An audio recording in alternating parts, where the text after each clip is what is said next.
दोस्तों, यकीन मानो आज की यह 10 आदतें सुनने के बाद आप जिंदगी में कभी भी असफल नहीं हो सकते, क्योंकि यह 10 आदतें इंसान को जिंदगी में सबसे बड़ा मुकाम देने की क्षमता रखती है। तो वह 10 आदतें कौन सी है, वही हम आज के इस वीडियो में एक कहानी के माध्यम से आपको बताएंगे। तो चलिए शुरुआत करते हैं। एक गुरु अपने शिष्यों को प्रवचन दे रहे थे। वह बोल रहे थे कि हजारों मील का सफर भी सिर्फ एक ही कदम से शुरू होता है। देखा जाए तो अपनी जिंदगी में लक्ष्य हम सभी तय करते हैं, अपने लिए ख्वाब बुनते हैं, खुद को लेकर कई सारे सपने भी देखते हैं, लेकिन अपने लक्ष्य, अपनी मंजिल के पीछे भागने की बजाय ज्यादातर लोग अपने उन ख्यालों के पीछे भागते रह जाते हैं जिनका शायद सच्चाई से कोई वास्ता ही नहीं है, जो सिर्फ उनके दिमाग की एक उपज है। इन सभी गैर जरूरी ख्यालों के पीछे भागते हुए वह इस बात का अंदाजा लगाने की कोशिश भी नहीं करते कि वह ख्याल सकारात्मक है या नकारात्मक, सच है या उनके दिमाग के सिर्फ एक उपज है, या वह किसी और से प्रभावित हैं, उसका सच्चाई से कोई संबंध है भी या नहीं। और शिष्यों, इसलिए ज्यादातर लोग अपनी मंजिल तक नहीं पहुंच पाते और जीवन भर असफल रह जाते हैं। गुरु यह सब बोल ही रहे थे कि तभी एक शिष्य खड़ा होता है और गुरु से कहता है, गुरुदेव, आपने यह तो बता दिया कि ज्यादातर लोग असफल क्यों होते हैं, लेकिन क्या आप हमें यह बता सकते हैं कि हम सफल कैसे हो सकते हैं? वह कौन सी छोटी छोटी आदतें हैं जो हमें सफलता के लिए तैयार करती हैं और फिर सफलता के शिखर तक पहुंचाती हैं? गुरु ने शिष्य का पूरा प्रश्न बड़े ध्यान से सुना और फिर हाथ के इशारे से उसे बैठने का आदेश देते हुए अपने सभी शिष्यों से कहा, जीवन में सफल होने के लिए सिर्फ जोश और इच्छा शक्ति का होना ही आवश्यक नहीं है, क्योंकि यह दोनों चीजें हैं सिर्फ हमें प्रेरित करके हमसे काम की शुरुआत करवा सकती है, लेकिन पूरे जोश और उत्साह के साथ लंबे समय तक अपने लक्ष्य पर टिके रहना और दूर के बड़े लक्ष्यों को हासिल करने के लिए हमें उन आदतों को अपनी रोजमर्रा के जीवन का हिस्सा बनाना पड़ेगा जो व्यक्ति को सफलता के लिए तैयार करती है और उसे सफल बनाती है। तो आज मैं आपको 10 ऐसी आसान आदतों के बारे में बताऊंगा जिनको अगर आपने अपने जीवन का हिस्सा बना लिया तो सिर्फ 30 दिनों में आप अंदर से एक बिल्कुल ही अलग इंसान बन जाएंगे और खुद के भीतर एक गजब की सकारात्मक ऊर्जा महसूस करेंगे जो आपको सफलता के शिखर तक पहुंचाएगा। तो उन सफल आदतों की श्रेणी में पहली आदत है, अपने दिन की शुरुआत धन्यवाद के भाव के साथ करें। सुबह जैसे ही आपकी आंख खुले तो कुछ भी सोचने से पहले, कुछ भी करने से पहले, बिस्तर से उठने से पहले अपने दोनों हाथों को जोड़कर आसमान की तरफ देखते हुए जिस भी शक्ति पर आप विश्वास करते हैं उसका आह्वान करते हुए उन 3-4 चीजों को याद कीजिए जिसके लिए आप ईश्वर के शुक्रगुजार हैं। उन 3-4 लोगों, चीजों या घटनाओं के लिए ईश्वर का आभार व्यक्त कीजिए जिनकी वजह से आपका जीवन बेहतर हो गया है, आप ज्यादा खुशहाल और समृद्ध हुए हैं। ज्यादातर मौकों पर हमारे जीवन में, हमारे घरों में, हमारे परिवारों में, हमारे आसपास के माहौल में एक ही वह इंसान होता है जो हमारे सबसे ज्यादा दुखों और परेशानियों का कारण होता है, लेकिन हमारे आसपास 99% लोग अच्छे होते हैं। हमारे जिंदगी में 999% चीजें बहुत अच्छी हैं, लेकिन अगर हम बुरे इंसान पर, बुरी घटनाओं पर, बुरी परिस्थितियों पर, बुरे परिणामों पर ध्यान देंगे तो फिर पूरा दिन हमें उस तरह की चीजें और मिलेंगी। लेकिन अगर हम शुक्रगुजार हैं अपने जीवन के 999% अच्छी चीजों के लिए, तो फिर हमारे पास और अच्छा चलकर जरूर आएगा। यह जो आभार व्यक्त करने की आदत है, यह हमारी मानसिकता को सुबह सुबह ही बदल कर रख देती है और सकारात्मक तरीके से अपने दिन की शुरुआत करने में मदद करती है। इस अभ्यास को करने में बहुत थोड़ा सा ही समय लगता है, लेकिन यह आपके पूरे दिन के काम करने के तरीके, आपकी मानसिकता और आपके विचारों को पूरी तरह से बदल कर रख सकती है। सफल आदतों की श्रेणी में दूसरी आदत है, आपको हर दिन व्यायाम जरूर करना चाहिए। आप चाहे दौड़ लगाएं, कसरत करें, योगासन करें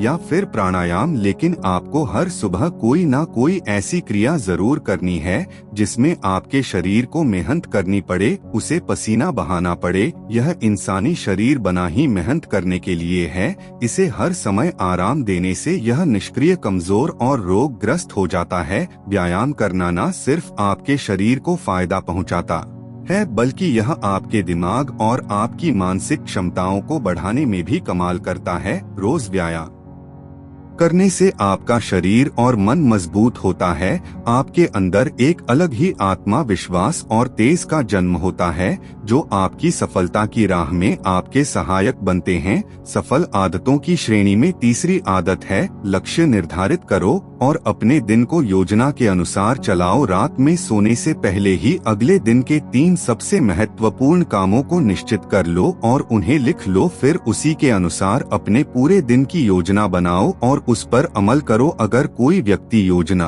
बनाकर अपने दिन की शुरुआत नहीं करता और कोई व्यक्ति काम कभी भी करता है, तो ऐसा व्यक्ति कभी भी अपने पूरे दिन का सदुपयोग नहीं कर सकता। हालांकि ज्यादातर लोगों को पता होता है कि उनके लिए कौन सा काम महत्वपूर्ण है और कल उन्हें कौन सा काम करना चाहिए, लेकिन फिर भी वह लोग उस काम को पूरा नहीं कर पाते और उसे टालते रहते हैं। और जो व्यक्ति अपने काम को समय पर पूरा न करके उसे लगातार टाल रहता है, ऐसा व्यक्ति कभी भी बड़ी सफलता हासिल नहीं कर सकता। ज्यादातर लोगों का अपने काम को समय पर पूरा न करना और उसे लगातार टालते रहने का सबसे बड़ा कारण है उनके अंदर आत्म अनुशासन का ना होना, क्योंकि जो व्यक्ति आत्म अनुशासित है वह अपना हर काम समय पर पूरा करता है। सफल आदतों की श्रेणी में चौथी आदत है, आपको हर दिन कुछ ना कुछ नया सीखना चाहिए या फिर कुछ ना कुछ नया पढ़ना चाहिए। अगर आप हर दिन 1 से 2 घंटे का समय अपने लिए कुछ नया सीखने, पढ़ने या फिर अपने व्यक्तिगत विकास के कामों में नहीं लगा रहे हैं, तो फिर आप चाहे कितनी ऊंचाइयों पर हो, कितने ही समझदार और बुद्धिमान हो, आप जिंदगी में हारने ही वाले हैं, आप नीचे गिरने ही वाले हैं। किसी बुद्धिमान व्यक्ति ने कहा है कि सीखना कभी बंद नहीं होना चाहिए, क्योंकि लगातार अभ्यास से ही व्यक्ति महान ऊंचाइयों को हासिल कर सकता है। सीखने का कोई भी तरीका हो सकता है, जैसे अच्छी किताबें पढ़ना, अपने क्षेत्र के सबसे सफल लोगों की बातें सुनना, रोज अपने काम का अभ्यास करना इत्यादि। अगर आपको दुनिया के 1% सफल लोगों में शामिल होना है, तो लगातार सीखते रहने की आदत को अपने जीवन का अभिन्न हिस्सा बनाना ही पड़ेगा। सफल आदतों की श्रेणी में 5वीं आदत है, कम खाओ और अच्छा खाओ। यहाँ अच्छा खाने से मतलब है सात्विक आहार, यानी ऐसा भोजन जब पोषक तत्वों से भरपूर हो और आपके शरीर को कोई नुकसान ना पहुंचाए। देखा जाए तो भोजन हमारे शरीर के लिए औसत इति है। भोजन शरीर के लिए सब कुछ है, क्योंकि शरीर को औषधि तो हम कभी कभार ही देते हैं, लेकिन इसे भोजन हर दिन देते हैं तो हमारा शरीर कैसा होगा, यह हमारे भोजन की गुणवत्ता और उसकी मात्रा पर निर्भर करता है। क्योंकि शरीर को चलाने वाले सारे पोषक तत्व भोजन से ही मिलते हैं, इसीलिए कोई ऐसा भोजन मत करो जिसमें कोई पोषक तत्व ही ना हो और जिसे बचाना हमारे शरीर के लिए बोझ बन जाए। ज्यादा तला भना और बासी भोजन मत खाओ। 3 सफेद से जितना हो सके उतनी दूरी बना लो। पहला सफेद जहर है चीनी, दूसरा सफेद जहर है नमक और तीसरा सफेद जहर है मैदा। चीनी और मैदा से तो हमारे शरीर को कोई भी पोषक तत्व नहीं मिलता और इन्हें पचा भी शरीर के लिए बहुत मुश्किल होता है, इसीलिए इनका सेवन कम से कम करो। भोजन मन भरने के लिए नहीं, पेट भरने के लिए करो। जब भूख लगे तभी भोजन करो और हमेशा अपनी भूख से थोड़ा सा कम खाओ। रात में जितना जल्दी हो सके उतना जल्दी भोजन करने का प्रयास करो। अपने आहार में जीवित भोजन जैसे फल, हरी सब्जियां, साबुत अनाज, सूखे मेवे भी इत्यादि का सेवन जरूर करो। सुबह उठते ही खाली पेट पानी पियो। भोजन करने से पहले पानी पियो, लेकिन भोजन करने के तुरंत बाद पानी कभी मत पियो। भोजन हमेशा शांत चित्त और प्रसन्न मन के साथ करो और भोजन ग्रहण करते समय उसका पूरा आनंद लो। हम जैसा अपने शरीर को भोज भन देते हैं, यह उसी के अनुसार काम करने लगता है। इसीलिए अपने भोजन और उसकी गुणवत्ता का ध्यान रखो। सफल आदतों की श्रेणी में छठी आदत है, उनके साथ हर दिन थोड़ा सा समय बिताओ जो आपसे सच्चा प्रेम करते हैं, आपकी परवाह करते हैं, जैसे आपके माता पिता, भाई बहन या फिर आपके सच्चे मित्र। यह एक आदत आपके परिवार में खुशी और शांति लाती है, परिवारजनों के बीच प्रेम और एकता बढ़ाती है, जिसे आप ज्यादा खुश शांत रहने लगते हैं। पारिवारिक तनाव कम होने की वजह से अपने जरूरी कामों पर ज्यादा ध्यान दे पाते हैं और ज्यादा अच्छे परिणाम हासिल कर पाते हैं। सफल आदतों की श्रेणी में 7वीं आदत है, हर दिन थोड़ा सा समय खुद के लिए भी निकाले और इस थोड़े से समय में आपके साथ कोई और नहीं होना चाहिए। यह आपका अपना समय है जिसमें आप अकेले एकांत में रहेंगे, खुद के बारे में चिंतन करेंगे, खुद की अच्छाइयों और बुराइयों के बारे में विचार करेंगे, अपने भविष्य के बारे में सोचेंगे, अपने काम के बारे में सोचेंगे, अपने भीतर उतरने का प्रयास करेंगे। इन एकांत के पलों का उपयोग आप खुद को और ही बेहतर तरीके से जानने और समझने में करेंगे। इस समय आप खुद की कमियों के बारे में विचार करेंगे और उन्हें कैसे ठीक कर सकते हैं, इस पर मंथन करेंगे। सफल आदतों की सूची में 8वीं आदत है, समय का सही प्रबंधन करना, उसका सही उपयोग करना। जिंदगी दिनों, महीनों और सालों में की नहीं जाती है, तो जिसने अपना दिन संभालना सीख लिया उसका महीना संभल जाएगा, और जिसने अपने महीने संभाले सीख लिए उसके साल संभल जाएंगे, और जिसके साल संभल गए उसकी पूरी जिंदगी संभल जाएगी। इसीलिए अपने दिन को सही तरीके से संभालना सीखो। जो सबसे महत्वपूर्ण काम है उन्हें सबसे पहले खत्म करो। जिंदगी के किसी भी क्षेत्र में देख लो, घंटे तो सबके पास 24 ही होते हैं, लेकिन इन्हीं 24 घंटों में कुछ लोग कमाल कर जाते हैं। अपने एक ही जीवन में ना जाने कितने सारे काम कर जाते हैं, लेकिन दूसरी तरफ ज्यादातर लोग छोटे छोटे कामों में ही उलझे रह जाते हैं और जीवन भर यही कहते रहते हैं, इस काम के लिए समय नहीं है, उस काम के लिए समय नहीं है। तो आखिर समस्या कहाँ है? समस्या है अपने समय का सही प्रबंधक ना कर पाना। सफल आदतों की श्रेणी में 9वीं आदत है, रात में जल्दी सोए और सुबह जल्दी उठे। जो व्यक्ति सुबह जल्दी उठता है उसे कुछ अतिरिक्त समय मिल जाता है सबसे महत्वपूर्ण कामों को खत्म करने का, जैसे ध्यान का अभ्यास, व्यायाम, किताबें पढ़ना इत्यादि। सुबह जल्दी उठकर ध्यान का अभ्यास करने से दिन भर मन शांत और पसंद रहता है। इसके साथ ही सुबह जल्दी उठकर काम शुरू करने से व्यक्ति का काम समय पर पूरा हो जाता है और वह बेवजह की चिंता और तनाव से बच जाता है। सुबह जल्दी उठकर काम खत्म करने से व्यक्ति के अंदर एक ऐसा अनुशासन जन्म लेता है जो उसे सफलता के शिखर तक पहुंचा सकता है। सफल आदतों की श्रेणी में 10वीं आदत है, वीर्यनाश। धूम्रपान और मदिरापान से बचे। यह तीनों ही काम ऐसी बुरी लत है जो निश्चित रूप से आपको पीछे ले जाने वाली हैं। यह तीनों ही काम आपके मानसिक और शारीरिक स्वास्थ्य के लिए बहुत हानिकारक है। वीर्यनाश आपके तेज और क्रांति को खत्म करता है और साथ ही आपको शारीरिक व मानसिक रूप से कमजोर बनाता है।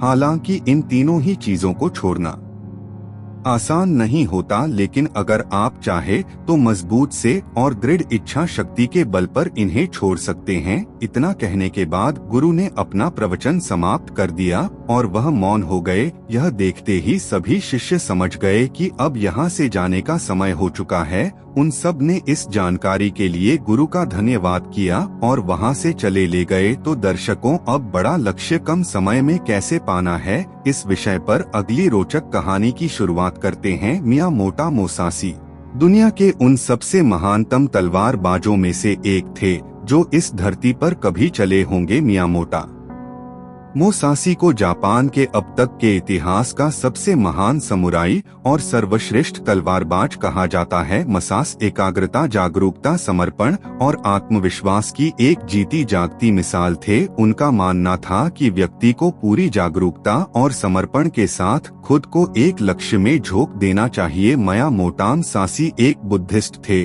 और उन्हें पूरे जापान में तलवारबाज संत के नाम से जाना जाता था। वह अपने पूरे जीवन काल में एक भी लड़ाई नहीं हारे। उन्होंने आज से 400 साल पहले ही पूरे जापान में घूम घूम कर उस समय के सबसे ताकतवर, खूंखार और निपुण योद्धाओं के साथ कुल 61 युद्ध लड़े और हर युद्ध में ही सामने वाले प्रतिद्वंदी को धूल चटाई। वह जीवन पर्यंत अपराजित रहे और पूरे देश की यात्राएं करते रहे। मियामोटो मुसाशी अपनी शिक्षाओं में एक एकाग्रचित होकर अभ्यास करने पर जोर देते हैं। वह कहते हैं कि हमारे बाहर ऐसा कुछ भी नहीं है जो हमें बेहतर, ताकतवर, अमीर और बुद्धिमान बना सकता है। सब कुछ हमारे भीतर है, इसीलिए कुछ भी अपने से बाहर मत ढूंढो। 17वीं शताब्दी में जापान के सबसे ताकतवर और प्रसिद्ध सम्राट होने के बाद भी उन्होंने अचानक से हिंसा का त्याग कर दिया और दुनिया के शोर शराबे से दूर जंगल की एक गुफा में रहने लगे, जहां उन्होंने कई महीनों तक गहरे ध्यान का अभ्यास किया। अपनी मृत्यु के सिर्फ 7 दिन पहले उन्होंने अपने चहेते शिष्य के लिए एक किताब लिखी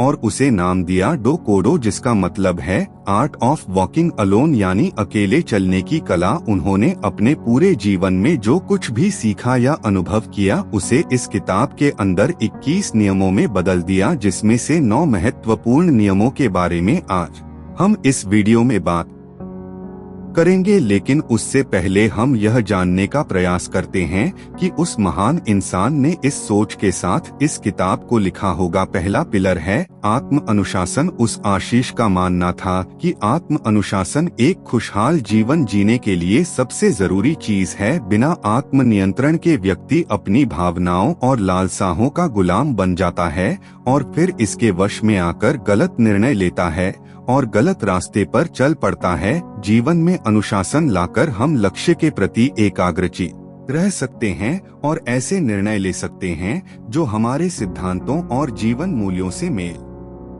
खाते हैं। दूसरा पिलर है माइंडफुल यानी जागरूकता। वह मियामोटो मुसाशी मानते थे कि वर्तमान में जीना और जागरूक होके जीना जीवन जीने का सही तरीका है।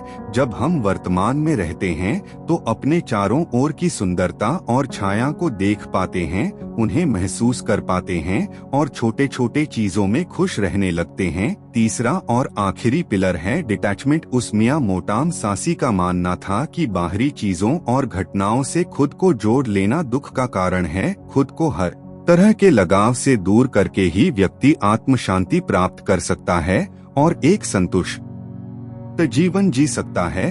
अब हम बात करते हैं उन नियमों के बारे में जिन्हें मियामोटो मुसाशी ने अपनी किताब डोकोडो में बताया है, जिन्हें अपनाकर कोई भी व्यक्ति एक सफल, अंशित, खुशहाल और संतुष्ट जीवन जी सकता है। पहले नियम में मुसाशी कहते हैं सब कुछ जैसा है उसे वैसा ही स्वीकार कर लो। यह नियम जीवन की सच्चाई को स्वीकारने के महत्व पर जोर देता है, बजाय इसके कि हम कबूल कल्पनाएं करते रहे कि सब कुछ ऐसा होना चाहिए। चीजें जैसी हैं उन्हें वैसे ही स्वीकार कर लेना हमें बेवजह के दुख और तनाव से मुक्त रखता है। साथ ही परिस्थिति की हकीकत को स्वीकार कर लेने से उस क्षण जो भी मौके उपलब्ध हैं, हम उन पर सही से ध्यान दे पाते हैं और उनका सही फायदा उठा पाते हैं। सच्चाई को स्वीकारना हमारी आंतरिक शांति और संतोष के लिए बेहद जरूरी है। जहां अपने आसपास की चीजों और लोगों को वह जैसे हैं उन्हें वैसा ही स्वीकार करना सीख जाते हैं, तो हमारे अंदर का वह घमंड जो लोगों या बाहरी परिस्थितियों को बदलना और नियंत्रित करना चाहता है वह खत्म हो जाता है और हम ज्यादा शांतिपूर्ण तरीके से रह पाते हैं। इस नियम के माध्यम से मियामोटो मुसाशी हमें दुनिया को खुले दिल और दिमाग से बिना किसी पूर्ण निर्णय के देखना सिखाते हैं और ऐसा करके हम दुनिया को वह जैसी है उसे वैसा ही देख पाते हैं, न कि अपनी इच्छाओं और कल्पनाओं के चश्मे पहनकर। हालांकि यह कहना जितना आसान है करना उतना ही मुश्किल है, क्योंकि हर परिस्थितियों को स्वीकार लेना आसान नहीं होता, खासकर तब जब हमारी उम्मीदें और सपने टूटते हैं या फिर हमारा कोई अपना हमें हमेशा के लिए छोड़कर चला जाता है। लेकिन फिर भी सच्चाई को स्वीकार लेने से ही व्यक्ति अंदर से शांत और हल्का महसूस करता है। जिस व्यक्ति ने परिस्थिति को स्वीकारने की आदत डाल ली है, उसके सामने फिर चाहे कितनी मुसीबतें आए, वह हर हाल में मुस्कुरा सकता है। दूसरे नियम में मुसासा कहते हैं, अपने लिए मजा मत ढूंढो। यह नियम कहता है कि हमारे जीवन का एकमात्र उद्देश्य केवल सुख का भोग करना नहीं होना चाहिए। अच्छा भोजन करना, अच्छे कपड़े पहनना, मौज मस्ती करना जरूरी तो है, लेकिन इसमें इतना नहीं खो जाना कि अपने जीवन के उद्देश्य को ही भुला दो और हर समय सिर्फ मजे की तलाश में ही रहूं। सुख भोगों का त्याग करके व्यक्ति ज्यादा स्थिर और उद्देश्यपूर्ण जीवन जी सकता है।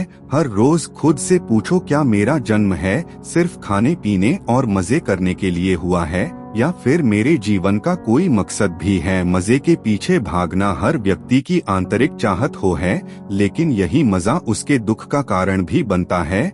जब हम सिर्फ मजे के पीछे भागते हैं तो हम अपनी आदतों और चीजों के अधीन हो जाते हैं। यह नियम हमें मध्य में रहकर जीवन जीने को प्रोत्साहित करता है, यानी ना बहुत ज्यादा ना बहुत कम, हर चीज को आवश्यकता के अनुसार करो, क्योंकि असली खुशी बाहरी चीजों के उपयोग से नहीं मिलती बल्कि हमारे अंदर से आती है। जब हम सिर्फ तुरंत मिलने वाले मजे के पीछे भाग शुरू कर देते हैं तो हम इंस्टेंट संगीत ग्रेटफुली खो देता है। हम किसी भी काम में लंबे समय तक फोकस नहीं कर पाते और जीवन के बड़े लक्ष्यों को हासिल करने से चूक जाते हैं। तीसरा नियम जो हो गया उसका पश्चाताप मत करो। यह नियम हमें याद दिलाता है कि हम अपने अतीत को बदल नहीं सकते और अतीत में हुई गलतियां या बुरी घटनाओं को याद करके हम केवल दुखी ही हो सकते हैं। तो बीते हुए कल के बारे में पश्चाताप करने से अच्छा है कि हम अपने अतीत में हुई गलतियों से सीखें और ज्यादा समझदारी वह बुद्धिमानी के साथ आगे बढ़ जाए। पश्चाताप वह बीमारी है जो हमें अतीत में ही फंसाए रखती है और आगे नहीं बढ़ने देती। इस नियम में मुसासा हमें अतीत में हुई गलतियों को स्वीकारने और खुद को वह दूसर को माफ करने के लिए प्रोत्साहित करते हैं। हमें यह स्वीकार करना चाहिए कि आज हम जहां पर भी हैं, अतीत में घटी घटनाओं और लिए गए निर्णयों की बदौलत ही है। ऐसा करके हम स्वयं को अतीत के बाहर से मुक्त करके मौका देते हैं वर्तमान से जोड़ने का। निश्चित रूप से इस नियम में मुसासा हमें अतीत को भूलने के लिए नहीं कह रहे, बल्कि जिसे बदला नहीं जा सकता उसे स्वीकार करके उसे सीख के ज्यादा स्पष्टता और बड़े उद्देश्य के साथ आगे बढ़ने के लिए कह रहे हैं। चौथा नियम, अपनी अधूरी भावनाओं पर निर्भर मत रहो। यह नियम हमें अपनी अधूरी भावनाओं के वशीभूत होकर निर्णय लेने से रोकता है,